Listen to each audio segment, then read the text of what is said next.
Recently Andhra Pradesh నుండి ఒక సహోదరుడు నాకు ఫోన్ చేశాడు.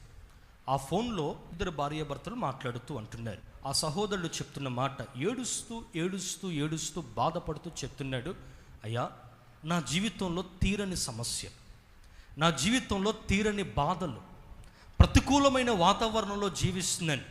సాఫ్ట్వేర్ ఉద్యోగం, నెలకి 80,000 రూపాయలు శాలరీ, అయినప్పటికీ విచిత్రం ఏంటో తెలుసా, నా దేవుడు నా ప్రార్థన వినట్లేదు, నా సమస్యలు తీరట్లేదు అన్నాడు. నాకు ఒక సమాధానం చెప్పండి. నెలకి 80,000 రూపాయలు అంటున్నావు, సాఫ్ట్వేర్ అంటున్నావు, సమస్యలు అంటున్నావు. ఈరోజు నెలకి 20,000 రూపాయలు సంపాదించేవాడు కూడా బలాదురుగా, అవునా కాదా? కూటికి కరువు లేదు, గుడ్డకు కరువు లేదు, అన్నీ బాగా ఉన్నాయి. 20,000 రూపాయలు సంపాదించేవాడు కూడా మంచిగా జీవిస్తున్నాడు. మరి నీకు సాఫ్ట్వేర్ అంటున్నావు, 80,000 రూపాయలు అంటున్నావు, అసలు ఏం జరిగిందంటే ఆయన అంటాడు, 80,000 రూపాయల్లో 75,000 రూపాయలు నెలకి వడ్డీలు కట్టేస్తున్నాను. 50,000 రూపాయలున్నట్ట 75,000 రూపాయలు ఏం చేస్తున్నట్టు నెలకి ఇంట్రెస్ట్గా వడ్డీలకు పోతున్నాయి అన్నాడు.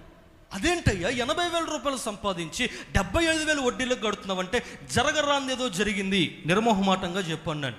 పాస్టర్ గారు, ఈ ఆన్లైన్ బెట్టింగ్స్ ఉన్నాయి కదా, ఈ ఆన్లైన్ గేమింగ్స్ ఉన్నాయి కదా, ఈ ఆన్లైన్ గేమింగ్స్కి బాగా అలవాటు పడ్డాను. ఇంచుమించు 6 నెలల పాటు ఆన్లైన్ గేమింగ్స్ ఆడాను.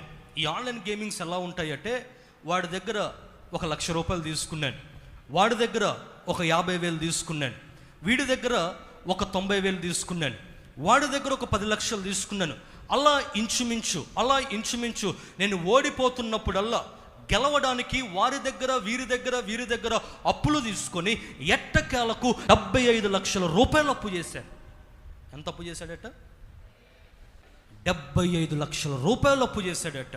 ఇప్పుడు అంటున్నాడు, 80,000 రూపాయల శాలరీలో నెలకి 75,000 రూపాయలు దేనికి పోతున్నాయి? వడ్డీలకు పోతున్నాయి. ఏమనే మాట ఏంటో తెలుసా, దేవుడు నా ప్రార్థన ఏం చేయట్లేదు, ఆలకించట్లేదు. ఇప్పుడు అన్నాను, అయ్యా ఇదిగో ఈ సమస్య దేవుడు పెడితే వచ్చిన సమస్య కాదు, ఇది లేకపోతే సాతాను కలిగించిన సమస్య కాదు, ఇది నీ బుద్ధిహీనత ద్వారా, జ్ఞానహీనము ద్వారా, నీ పాపిష్టి జీవితం ద్వారా నువ్వు కొని తెచ్చుకున్న సమస్య. క్రైస్తవుడే, యేసుక్రీస్తు ప్రభువుని ఆరాధించేవాడే, ఇద్దరు భార్యాభర్తలు మందిరములో పునాదులు లాంటి వారే ఏం చేస్తాడు చెప్పండి? పాపిష్టి జీవితానికి అలవాటు పడి, ఆన్లైన్ గేమింగ్స్కి అలవాటు పడి, ఆన్లైన్ బెట్టింగ్స్కి అలవాటు పడి తీరని సమస్యలు కొని తెచ్చుకున్నాడు జీవితంలో.